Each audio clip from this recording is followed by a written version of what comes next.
Welcome back, dear listeners, to another episode of Within and Without, a Path to Mindful Living. I'm Arya Elena, your host, and I'm so grateful to have you here as we continue our exploration of the Bhagavad Gita and its timeless wisdom. Whether you're tuning in for the first time or have been with us on this journey from the beginning, thank you for joining us. In our last episode, we explored Chapter 12, Bhakti Yoga, where Krishna emphasized the power of devotion as a transformative path to the divine. Together with Rayan, we reflected on how love and humility can bring us closer to the sacred and transform the way we live and connect with others. Today, we turn to Chapter 13, Kshetra-Ksetrajna Vibhaga Yoga, or the yoga of the field and the knower of the field. This chapter takes us deeper into the heart of self-awareness. Krishna explains the relationship between the physical body and the eternal self, offering profound insights into the nature of existence. He invites us to understand the distinction between the field, our body, mind, and experiences, and the knower of the field, the eternal consciousness that observes and transcends them. Joining me, as always, is my insightful co-host, Rayan Wells. Rayan, Chapter 13, feels like a bridge between the physical and the spiritual. It's an invitation to step back and see ourselves not just as participants in life, but as witnesses of a grander reality. What are your thoughts on this chapter? Thanks, Arya. Chapter 13 is a profound exploration of self-awareness. Krishna's distinction between the field and the knower is incredibly empowering. It reminds us that while our bodies and minds are subject to change and impermanence, our true essence, the knower, is eternal and unchanging. This understanding helps us navigate life with greater clarity and peace, especially in moments of challenge or uncertainty. Exactly, Rayan. And what I love about this chapter is how it resonates with modern mindfulness practices. Krishna's teachings on observing the field without attachment align beautifully with the idea of cultivating awareness and detachment in daily life. As we explore this chapter, we'll dive into the philosophical insights, historical context, and practical applications of Krishna's teachings, along with parallels in other spiritual traditions. We'll also connect Krishna's message to the insights of contemporary spiritual teachers like Sadhguru, who speaks about aligning with the universal intelligence, and Eckhart Tolle, who emphasizes the power of presence. Together, these teachings remind us that self-awareness isn't just a spiritual practice, it's a way of living with peace and purpose. Before we dive in, I'd like to remind you to subscribe to our channel Within and Without, a Path to Mindful Living. By subscribing, you'll stay connected to future episodes and join our growing community of mindful seekers. Now, let's begin our exploration of the field and the knower of the field in Chapter 13. Rayan, are you ready to guide us into this transformative teaching? Absolutely, Arya. Let's dive into the wisdom of Chapter 13 and discover how Krishna's teachings can help us see ourselves and life itself with greater clarity and understanding. At the heart of Chapter 13 is Krishna's teaching about the Kshetra, the field, and the Ksetrajna, the knower of the field. Rayan, let's start with this distinction. How does Krishna describe the field and the knower, and why is this distinction so important? Great question, Arya. Krishna explains that the field refers to everything that constitutes our material existence, our body, senses, thoughts, emotions, and experiences. It's the realm of impermanence, constantly changing and subject to time. The knower, on the other hand, is the eternal consciousness that observes the field. It's unchanging, untouched by the fluctuations of the material world, and it's the true essence of who we are. This distinction is crucial because it helps us understand that while we experience the field, we are not defined by it. That's such a powerful insight, Rayan. Krishna's teaching reminds us that suffering often comes from identifying too closely with the field, our thoughts, emotions, or physical state. When we realize that we are the knower, the observer of these experiences, we can cultivate a sense of detachment and inner peace. How does this align with modern mindfulness practices? It aligns perfectly, Arya. Modern mindfulness emphasizes the role of the observer, teaching us to step back and watch our thoughts and emotions without judgment. This practice mirrors Krishna's teaching that the knower is separate from the field. When we connect with the knower, we're less reactive and more present. which brings clarity and calm to our lives. And Krishna takes this teaching even further by introducing the concept of the ultimate knower, the divine consciousness that is present in all beings. He says, "Know that I am the knower in all fields." This idea is incredibly profound. It suggests that our individual consciousness is connected to a universal intelligence. How do you see this idea reflected in contemporary spiritual teachings? Great point, Arya. Sadhguru often speaks about aligning with the universal intelligence, the source of life that flows through everything. Similarly, Eckhart Tolle emphasizes that when we transcend the ego and connect with presence, we tap into this greater awareness. Krishna's teaching that the divine consciousness is the ultimate knower invites us to see ourselves as part of something much greater than our individual identity. Beautifully said, Rayan. Listeners, as you reflect on Krishna's teachings in this chapter, consider this. How often do you identify with the field, the body, mind, or emotions? And what might change if you began to see yourself as the eternal knower, the observer of these experiences? As we continue, we'll explore how this understanding can bring peace and clarity to our daily lives. It's a profound question, Arya. And as we move forward, we'll delve into the historical and cultural context of Kshetra and Kshetrajna and how these teachings resonate with other spiritual traditions. To truly appreciate the depth of Krishna's teachings in Chapter 13, it's helpful to understand their philosophical roots. Rayan, the ideas of Kshetra and Kshetrajna have deep connections to the Upanishads, the foundational texts of Indian spirituality. How do you see the Gita building on these concepts? The Gita simplifies and personalizes these complex ideas, Arya. In the Upanishads, the self, Atman, is described as distinct from the material world and connected to the ultimate reality, Brahman. Krishna's teachings in Chapter 13 build on this by making the concept relatable. By describing the body and mind as the field and the self as the knower, Krishna offers a practical framework for understanding our dual nature, the transient and the eternal. Exactly, Rayan. And this practical framework makes the Gita's teachings accessible to everyone, not just philosophers or scholars. Krishna's focus on the observer aligns with universal spiritual principles found in many traditions. For instance, in Christianity, the distinction between the body and the soul reflects a similar understanding of the eternal self. How does this comparison deepen our understanding of Kshetra and Kshetrajna? It's a great comparison, Arya. Both traditions emphasize that while the body is temporary, the soul is eternal and unchanging. This teaching encourages us to look beyond physical appearances and connect with the deeper essence of who we are. It also fosters a sense of humility and reverence for life, knowing that every being carries this eternal essence. And in Buddhism, the practice of observing the impermanence of the body and mind aligns beautifully with Krishna's teachings. The concept of anatta, or non-self, invites practitioners to see through the illusion of identity and connect with the flow of existence. How does this resonate with Krishna's description of the field and the knower? Both teachings highlight the importance of detachment, Arya. In Buddhism, recognizing impermanence helps practitioners let go of clinging and find peace. Similarly, Krishna's teaching encourages us to see the field as transient and not get attached to its fluctuations. This understanding fosters inner freedom and clarity. And indigenous traditions also offer profound insights into this relationship between the field and the knower. Many indigenous cultures see the earth as the field, a living, sacred entity, and the spirit as the knower that connects all life. How does this perspective enrich our understanding of Krishna's teachings? It reminds us of the sacredness of both the material and the spiritual, Arya. Krishna's teaching that the divine knower is present in all fields invites us to see the interconnectedness of all life and approach the world with reverence. This perspective is deeply healing, especially in a time when many feel disconnected from nature and themselves. Listeners, as you reflect on this historical and cultural context, think about how Krishna's message of the field and the knower resonates with your own experiences. What practices help you connect with the eternal observer within you? And how might this perspective transform the way you navigate the field of life? That's a powerful reflection, Arya.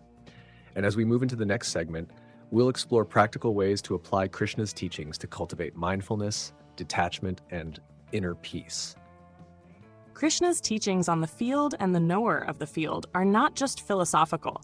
They offer profound guidance for how we can live with greater clarity and peace in today's fast-paced, often chaotic world. Rayan, let's start with the idea of mindfulness. How can understanding the distinction between the field and the knower help us navigate stress and challenges in daily life? It's incredibly practical, Arya. Stress often arises when we identify too closely with the field, our thoughts, emotions, or external circumstances. Krishna reminds us that we are not these transient experiences. We are the knower, the observer. By cultivating this awareness, we can step back and view our challenges with perspective, reducing reactivity and finding a sense of calm. This is the essence of modern mindfulness practices, which teach us to observe without attachment. That's such a valuable insight, Rayan. And this detachment isn't about indifference. It's about recognizing that we are more than the ups and downs of life. When we identify with the knower, we create space to respond rather than react. How might this perspective help us in relationships where emotions often run high? It's transformative, Arya. In relationships, emotions can sometimes take over, leading to misunderstandings or conflict. When we remember that we are the observer of these emotions, not controlled by them, we can approach situations with greater empathy and patience. This perspective fosters healthier communication and deeper connection, both with ourselves and others. Exactly, Rayan. And Krishna's teaching about the impermanence of the field also helps us navigate change and loss. When we see the body, mind, and external world as transient, we can let go of attachments that cause suffering. How might this understanding support someone going through a significant life transition? It's a deeply grounding perspective, Arya. Change and loss are inevitable, but they're also opportunities for growth. Krishna's reminder that the knower is eternal helps us anchor ourselves in something unchanging, even as the field shifts around us. This doesn't mean we avoid grief or challenges. It means we approach them with a sense of trust and resilience. Modern spiritual teachers like Sadhguru often emphasize the importance of aligning with life's cycles rather than resisting them. That's so powerful, Rayan. And this understanding of the eternal knower isn't just about handling challenges. It's also about finding joy and presence in the everyday. Eckhart Tolle often speaks about the power of now, reminding us that when we live in the present moment, we connect with a deeper sense of peace and purpose. How does this align with Krishna's teaching on the knower?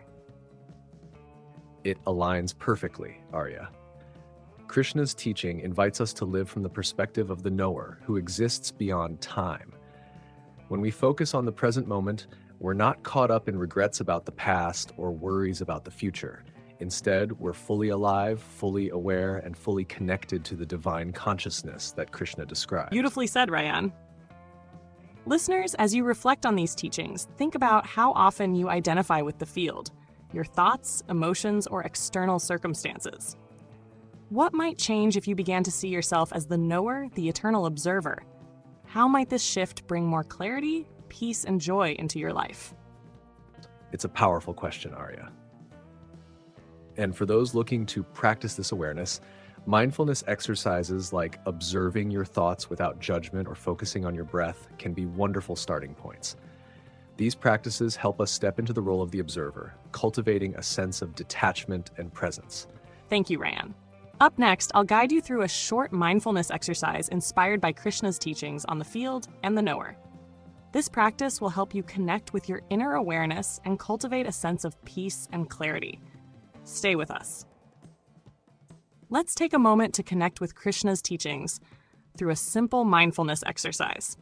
This practice is designed to help you experience the distinction between the field, the body, thoughts, and emotions, and the knower, the eternal observer within you. Begin by finding a comfortable position, either sitting on a chair or the floor. Rest your hands gently on your knees or in your lap.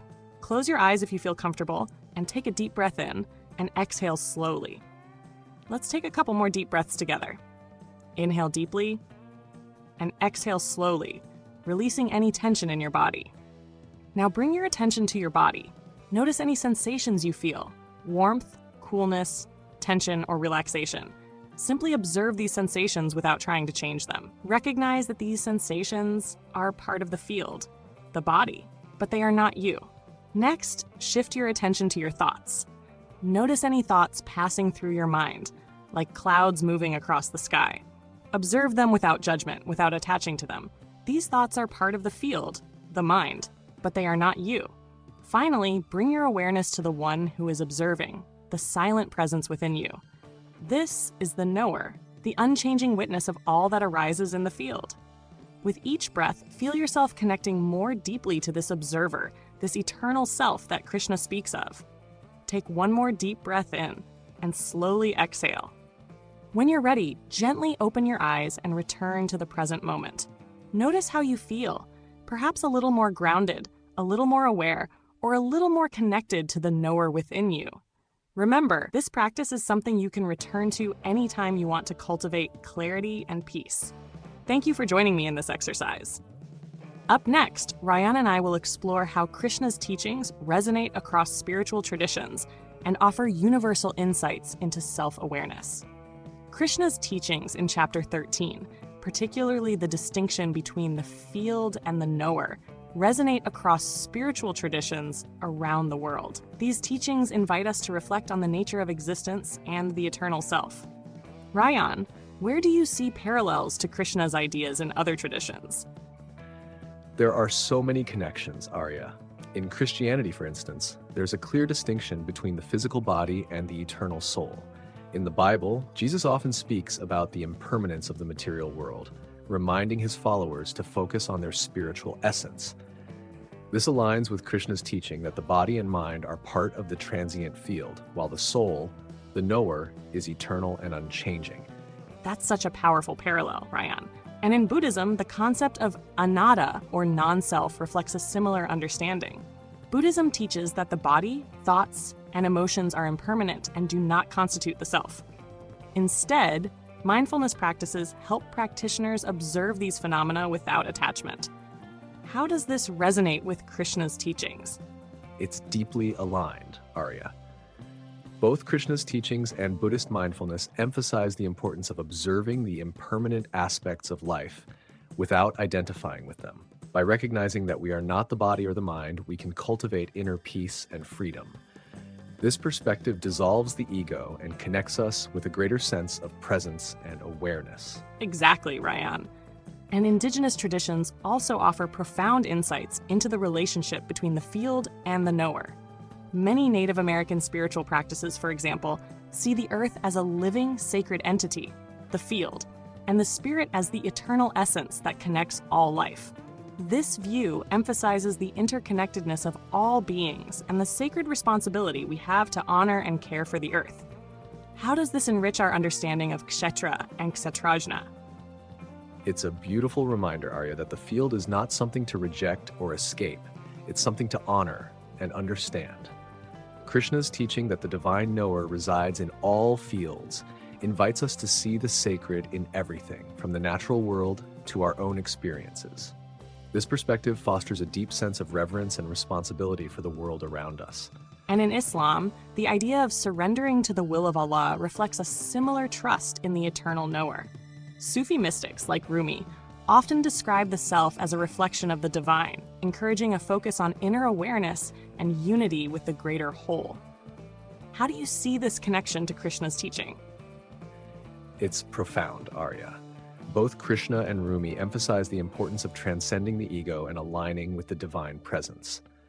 Krishna's teaching that the knower observes the field without attachment mirrors the Sufi practice of surrendering personal desires to connect with the eternal essence of God. Both paths invite us to live with humility, love, and awareness. Beautifully said, Rayan. And modern spiritual teachers continue to echo these universal truths. Eckhart Tolle, for example, emphasizes the importance of observing thoughts and emotions without attachment, connecting this awareness to the eternal now. Sadhguru speaks about aligning with the cosmic intelligence, reminding us that our true nature is beyond the physical and mental. How do these teachings enhance our understanding of Krishna's message? They make it incredibly practical, Arya. Tolle's focus on presence aligns perfectly with Krishna's invitation to connect with the knower, the unchanging observer within us. Sadhguru's emphasis on aligning with universal intelligence mirrors Krishna's teaching that the supreme knower resides in all beings. These modern perspectives show us how to live Krishna's teachings in our daily lives. Listeners, as you reflect on these interfaith connections, consider how Krishna's message resonates with your own beliefs and practices. What moments in your life have helped you connect with the knower within you? And how do these moments influence the way you navigate the field, the ever-changing experiences of life? It's a powerful reflection, Arya. Before we close today's episode, let's take a moment to reflect on Krishna's profound teachings from chapter 13. The distinction between the field and the knower invites us to step back from the fluctuations of life and connect with the eternal awareness within us. This understanding has the power to transform how we experience challenges, relationships, and even our own sense of self. Now, I'd love to hear from you, our listeners. Here are a few questions to guide your reflections. 1. How do you experience the distinction between the observer and the observed in your daily life? 2. What practices help you connect with your inner awareness, the eternal knower? 3. How has this awareness helped you navigate a challenge or see life with greater clarity? These are wonderful questions, Arya. And remember, listeners, you don't need to be perfect in these practices. Simply noticing the moments when you connect with the knower can be transformative. We'd love to hear your thoughts. Share them with us in the comments. And if today's discussion inspired you, don't forget to subscribe to our channel, Within and Without, A Path to Mindful Living. Rayan, as we wrap up, what's one key takeaway you'd like our listeners to carry with them from chapter 13? For me, Arya, it's Krishna's reminder that while we experience the field, we are not defined by it. By identifying with the knower, the eternal observer, we can cultivate detachment, clarity, and peace. It's a teaching that empowers us to navigate life with greater resilience and awareness. Beautifully said, Rayan. And listeners, as Krishna teaches us, connecting with the knower isn't about escaping the field. It's about navigating it with wisdom and grace. In our next episode, we'll explore chapter 14, the Yoga of the Gunas, where Krishna explains the qualities of nature and how they influence our actions and perceptions. It's a fascinating chapter, and we're excited to share it with you. Until then, stay mindful, stay connected, and remember, you are the eternal knower, not just the experiences you observe. Thank you for joining us, and we'll see you next time. Take care, everyone. Join us on Within and Without, A Path to Mindful Living, as we explore the art of mindfulness together. Subscribe to our channel for more insights and practices to bring mindfulness into your everyday life.